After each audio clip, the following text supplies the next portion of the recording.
Azaroan ia oindala urte bete, OpenAI enpresa jarri zuen ChatGPT martxan, eta edozenik erabiltzeko bezala, eta izan da, inoiz egondan,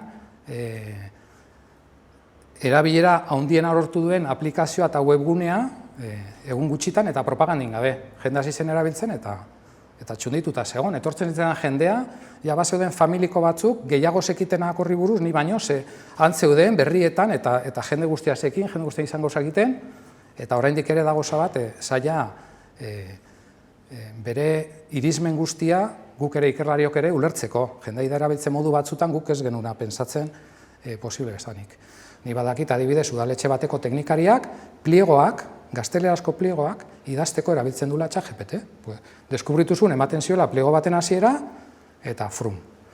Hau, ez zitzaion okurritu ikerlari bati, hau da, pertsona bat topatzen nola makina hauek, dakiten guztia, erabilteken hainbat gauzatarako. Bueno, egia esan da, impresionantea da. Ikusten desunean martxan, ni oraindik impresionatzen hau.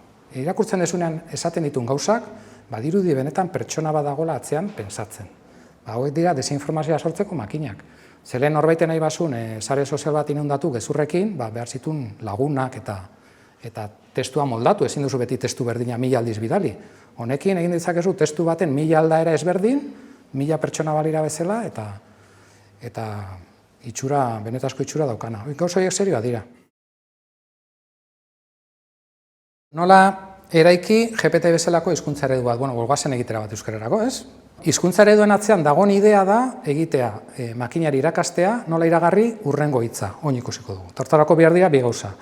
Testu masa erraldoiak, entrenatzeko, irakasteko, eta gero sare neuronal berezi batzuk, izango direnak, azken finean ondo ikasi dutenak. Hori, bai, badakigu ibilbide horretan, kalitate ona nahi badugu, hau da gaztelaren par edo gertu nahi balin badugu, behar dugu ekimen bat testu masa erraldoiak ekartzeko.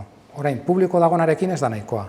Eta hortan, ekimen horretan administrazio eta enpresa pribatuen eskuzabaltasuna beharko dugu. Ze zuen laguntza behar dugu, ez guretzat baizik aplikazioa gero euskera hobeto funtzionatu dezaten.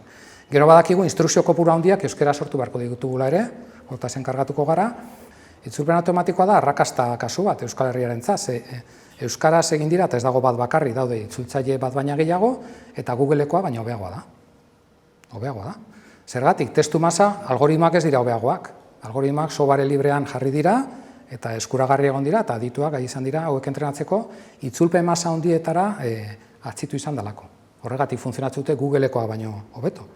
Simplea dirudi, baina ondo egiteko jakin behar dira gauza asko. Azteko morfologia, euskararen morfologia, hitzen urrenkera, konmustadura, ergatiboa, zenbat gauza ikasi ditugunak eta kostatzen zaizkigunak ondo egitea, oidanak ikasi behar dituzu, bestela urrengo hitza ez duzu zuzena esango, zerbait tokar esango ezu.